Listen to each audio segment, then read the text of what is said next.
We are going to be wrapping up this module, this unit, by talking about crisis intervention. Crisis intervention is a specific type of counseling where you are dealing with things that happen suddenly and out of nowhere and can be anything from a complete disaster to a crisis that somebody has only in their mind.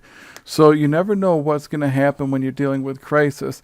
The typical outpatient therapist may not deal with crisis a whole lot unless they are running a private practice where they are doing their own crisis work. Otherwise, if you're working for like a community mental health or other agency, you'll probably have a crisis team that works with those people. Now, you will still deal with people who are in crisis, but generally, if someone calls and is having some kind of mental health emergency, there may be somebody else they talk to instead. But be prepared to handle your own crisis situations because people might call you because you're in private practice or your practice is set up just to have you do crisis work. We're going to talk about the definitions and types of crises, some interventions, and then we'll visit a 6-step model for helping in crisis situations. So, crisis intervention is made up of several ideas. We have the types of crises, what is crisis intervention, and how do we respond once there is a crisis. So crisis intervention is how we get in the middle of people and their problems, just like any other intervention, but we'll use a different set of interventions that you will learn on your path to becoming a practitioner. We are talking about crisis intervention here. We won't be talking about the actual skills, except for a model that we use to help identify and work through crises.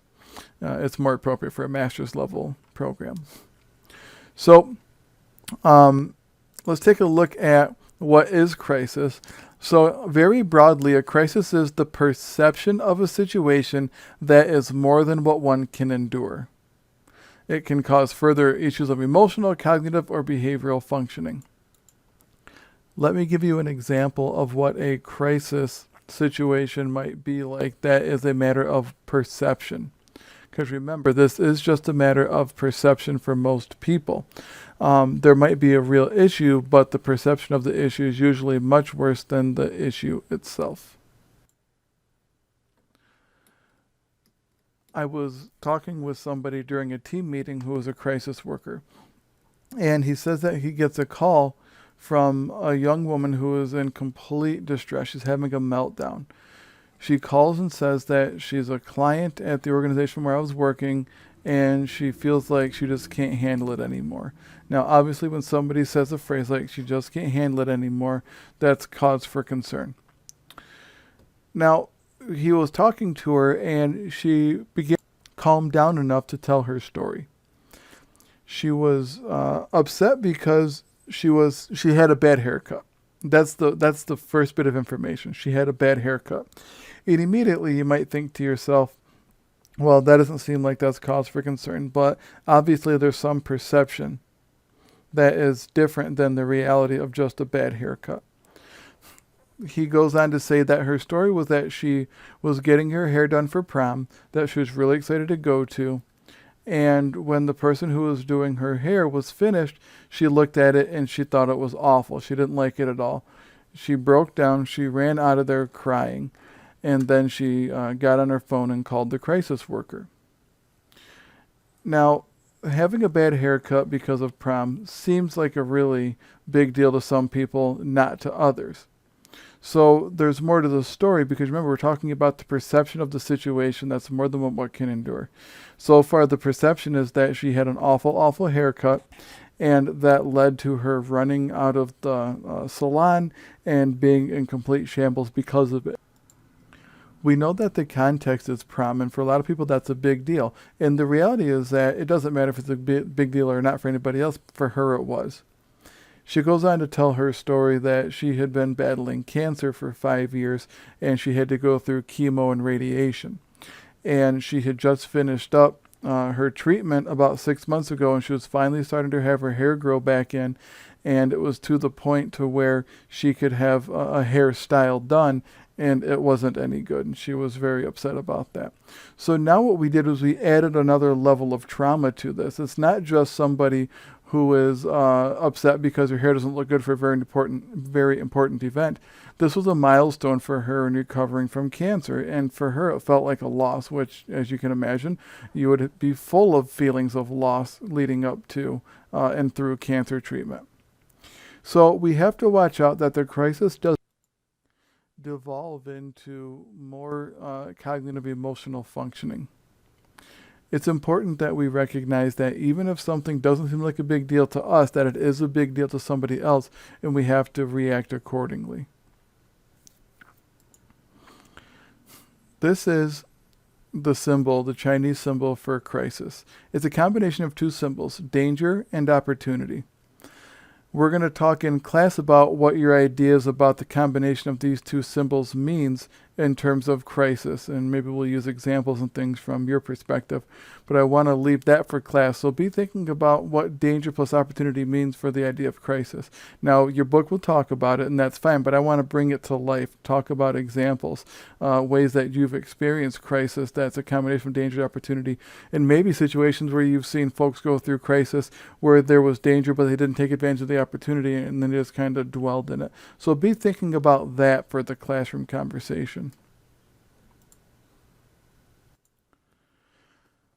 There are broadly 4 different categories of crises that we're going to cover. The first is developmental, then situational, existential, and then ecosystem/environmental. I will probably revert to calling the ecosystem environmental category just broadly environmental. So be aware of that. So the developmental crises usually occur during the naturally occurring stages of one's life.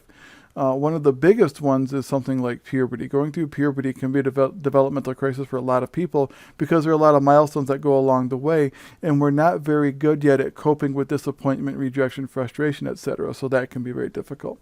We'll talk about some developmental milestones, well, maybe, but developmental crises in class. It can occur anywhere from birth to death. Think of a developmental crisis that happens, near birth.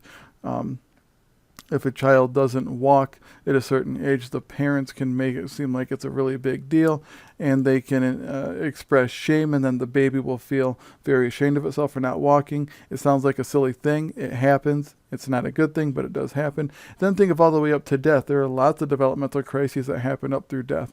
Maybe you get a terminal diagnosis. Maybe you learn that you have Alzheimer's.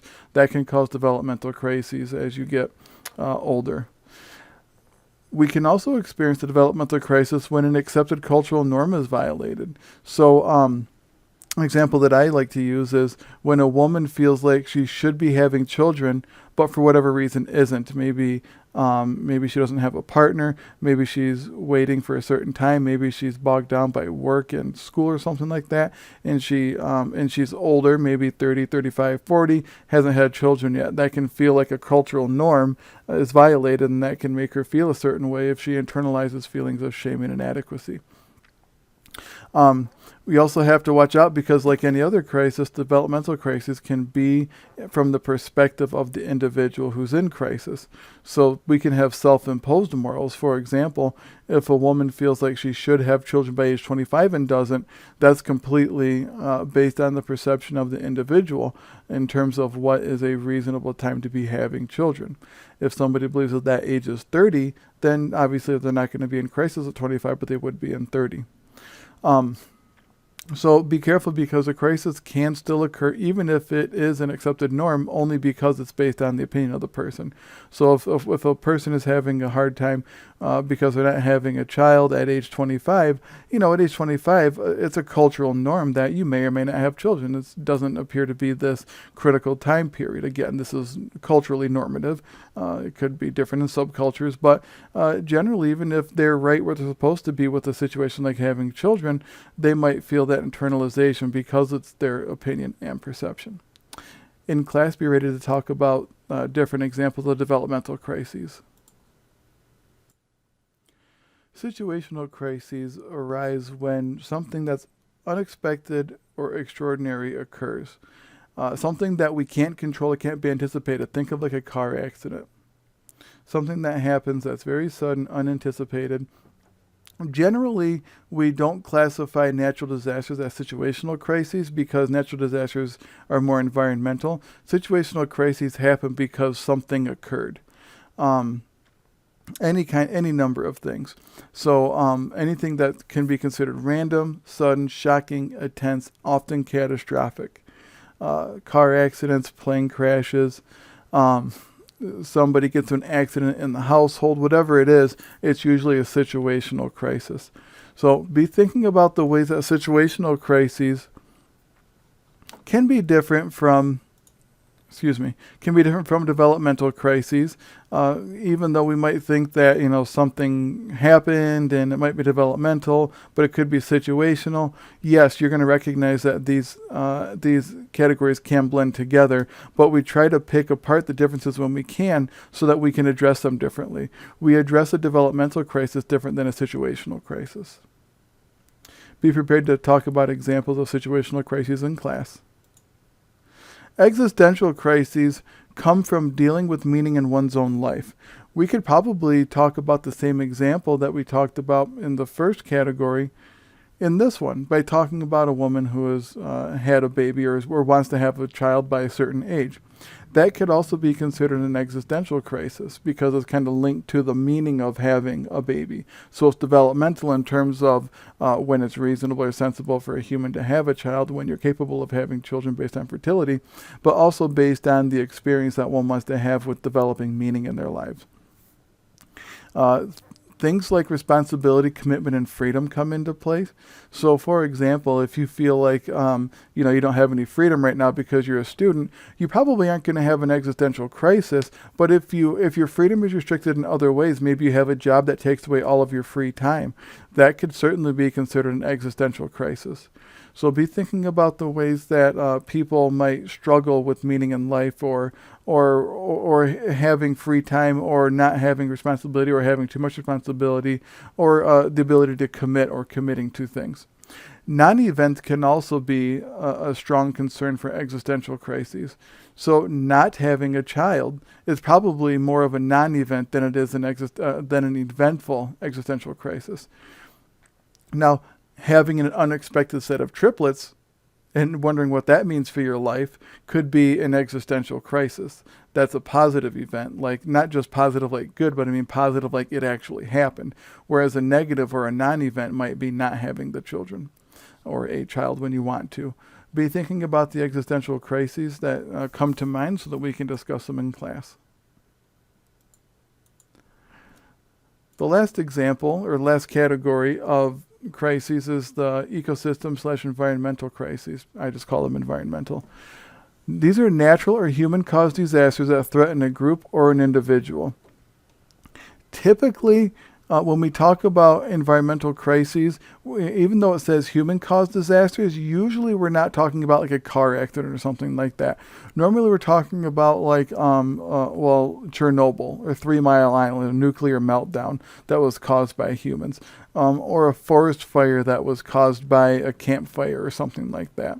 They can also be natural disasters. So the forest fire could be caused by a human, which would, render it a human-caused disaster, or it could be caused by arid conditions and a lightning strike. Okay. You can also experience environmental crises after the event has happened. So let's say that there's a hurricane and there's lots of flooding afterwards, so there's natural disaster. Years after that, people are still experiencing crisis because they haven't gotten back to their usual function. So it's important that we're focusing on the fact that just because an event is no longer occurring, it doesn't mean that there isn't looming after effects because of it.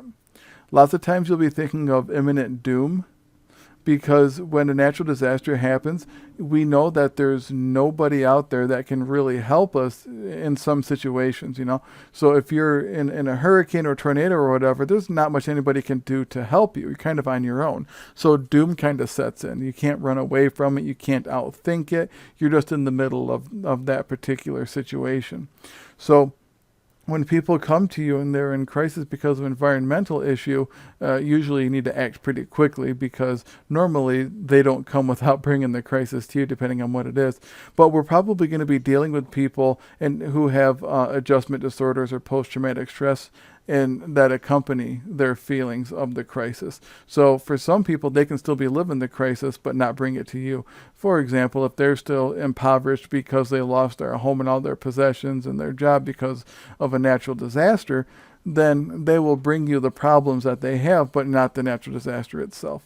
So there are lots of different ways to deal with that, but like everything else, it's all very personal.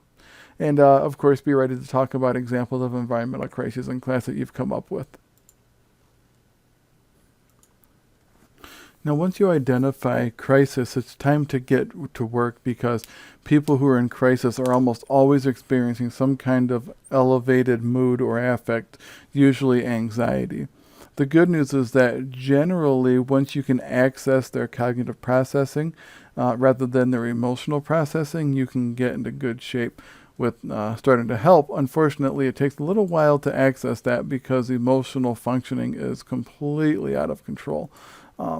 Not to say that what they're experiencing is incorrect, it's just that there is a lot that goes into assisting bringing somebody back down to planet Earth. So, when you think of crisis intervention, think about the fact that you may be the only reasonable tool to help the client out of a crisis. There aren't any books, videos, whatever that they can watch or read in order to help them get out of crisis. It's just you. That's good, because you're good enough to get them out of crisis, or at least to help them be a little bit less agitated by it. You have to keep in mind that crisis is a perceived danger, meaning that whatever their experience is, go with it.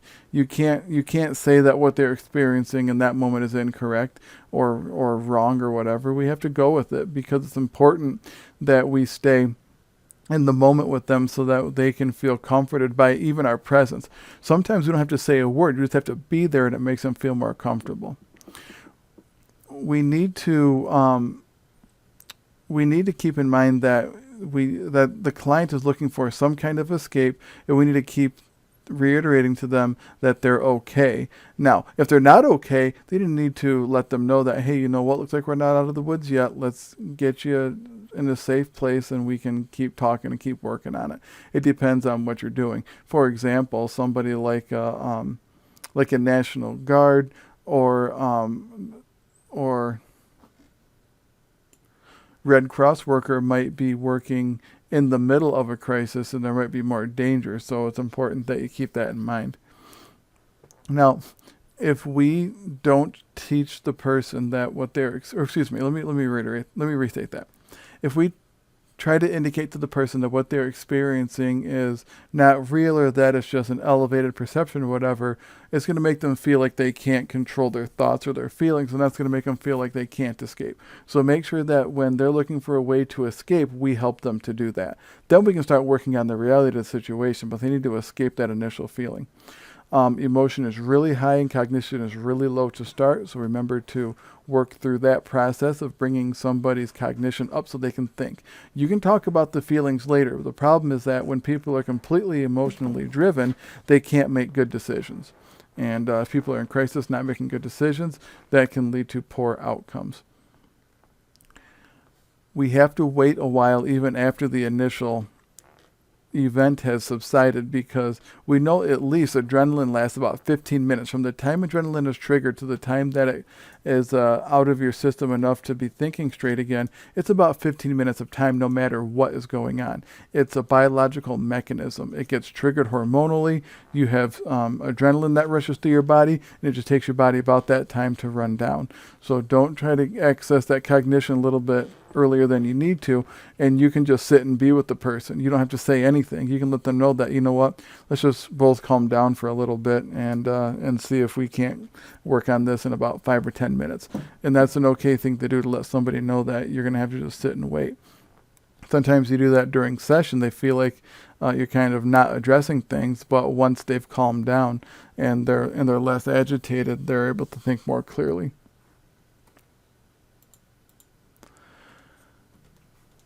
When we engage in crisis intervention, we need to be careful about implementing three important ideas. First, the individual is much more receptive to help during a crisis. When you are at your most needy, you are more likely to accept help. You know, if you're really bent out of shape and you want to just feel better, it doesn't matter how, you'll accept help. The result is a learning experience. If we intervene, we're going to teach them something. We're going to teach them to cope better in the future. Then the last thing you have to be careful to remember is that when people are suicidal or have severe personality disorganization, which we kind of call a nervous breakdown, the way that we intervene can help. All we have to do is insert ourselves, be present, instill hope, and that can really bring down these intense feelings. They're still going to be there, but you're going to get them out of that acute phase where they feel like, especially in the case of suicidality, that they are going to kill themselves or need to kill themselves to feel better.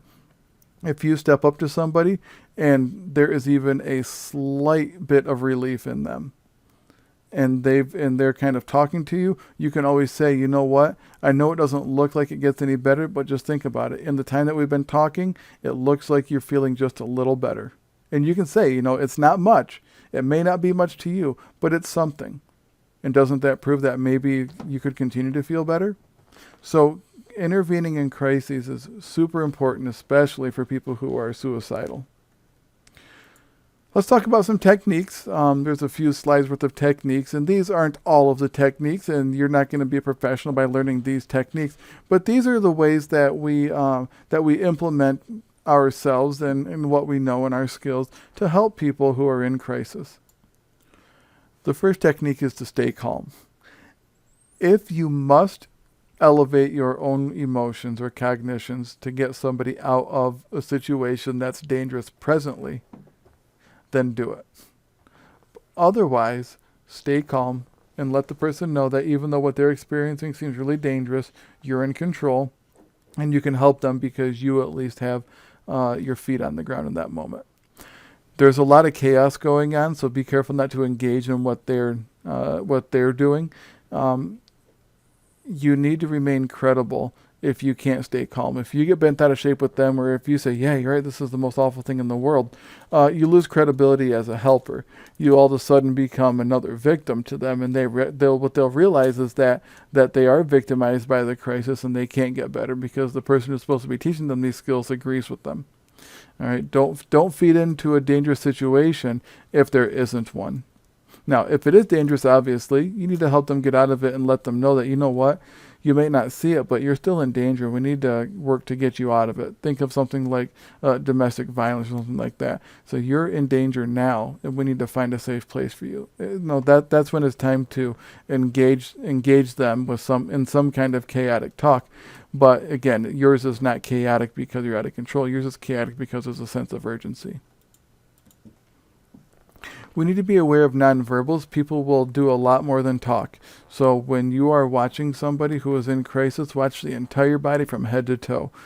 Tap into those Gestalt principles where you're looking at a complete person who is having some kind of a breakdown or a meltdown, and you're trying to work through it as quickly as possible.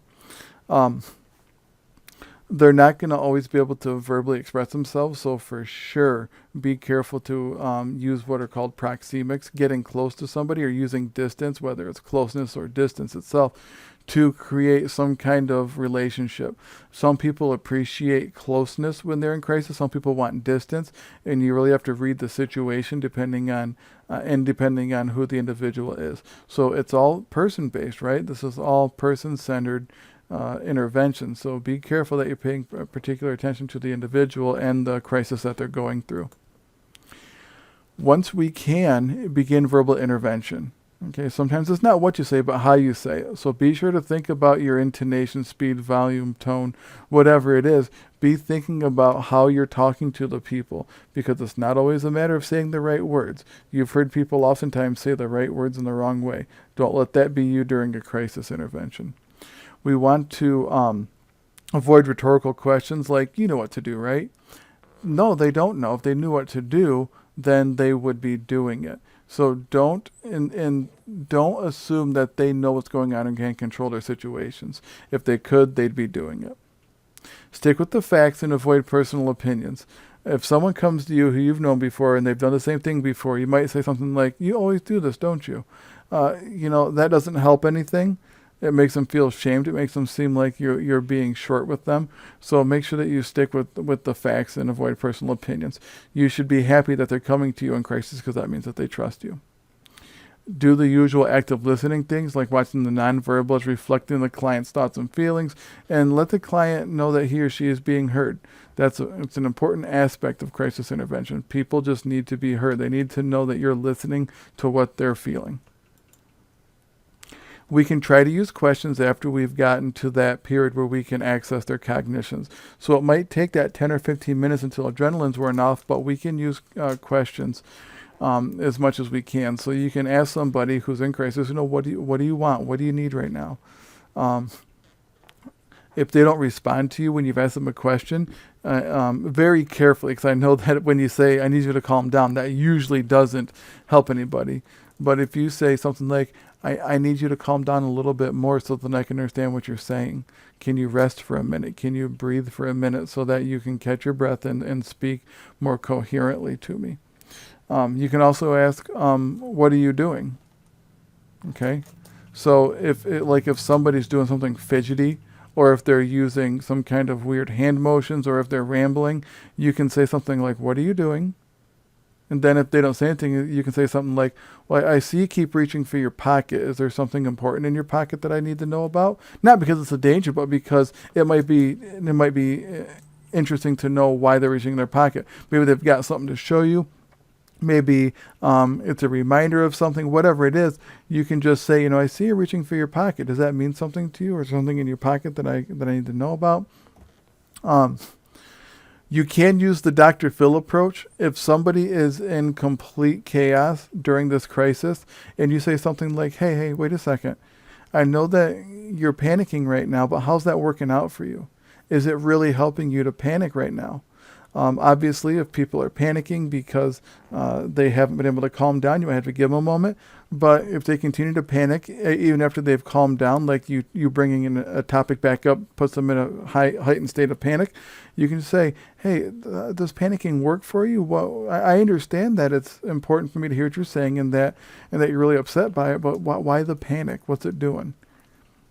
And again, it's to understand, not to just ask a question. Okay. What we try to do by asking questions is bump the client from emotional to cognitive.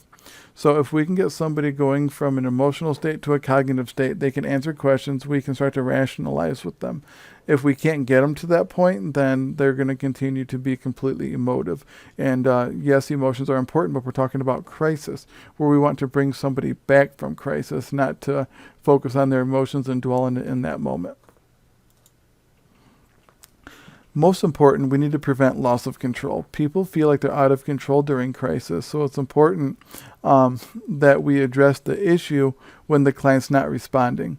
We need to let them know that, yes, even though you aren't feeling better, you're also not feeling worse right now. So let's rest there and just believe that it can get better. So kind of bring that hope out.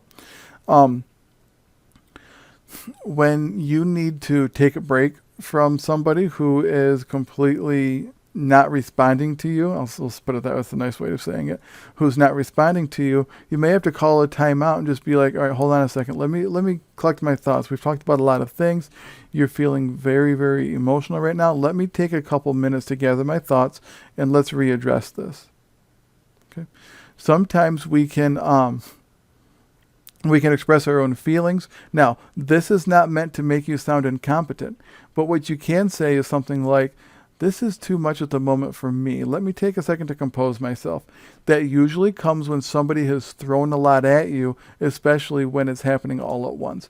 Now, people won't admit that they need to take time during a crisis because they feel like they have to be continuously present.